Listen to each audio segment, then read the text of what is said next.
Iti damdamag Region 1 na lawlawa at job fair iti na duma-duma apasat ti Region 1 isayangkat ti Dole Inton Labor Day. Kabayatan na agarup 30,000 at tricycle drivers iti region nakaawatan iti cash relief aid manipod iti DSWD. Dayta kada dumapay adamag iti report ni Dayan Monica Tukay. Kaspasat iti 124th a Labor Day, mangisayangkat ti Department of Labor and Employment Region 1 iti job fair, iti na duma-duma apasat ti Region 1 a mabalin nga aplikaran, dagiti kwalipikado a residente inton Mayo 1. Makita iti screen ti QR code tapno makapagrehistro dagiti mangkayat. Ti tema itaatawan ket disenteng trabaho para sa lahat, iisang hangarin, bagong Pilipinas sama-samang mararating. Nga adaan panggap ang makipaay iti naan-anay a trabaho para kadagiti umili iti rehiyon. As of April 20, agdagop iti 153 million pesos tinay paaya cash relief aid, kadagiti agrup 30,000 na tricycle drivers iti Ilocos Region, manipod Department of Social Welfare and Development Office.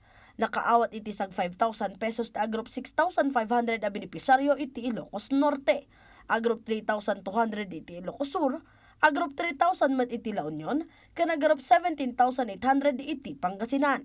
Sigun iti ahensya, target da may lepas ti distribution inton Abril 30. Iti Ilocos Norte, may palagip amay sa pribado a korporasyon tinadissolve iti Sarat Ilocos Norte, nga ita, kat maibilang kas economic zone. Sigun iti Ilocos Norte Trade and Investment Promotions Office, magoy-goyogoy dagiti interesado a pribado a developers, tapno maaramat daytoy kas sustainable land use, ken regional agricultural growth.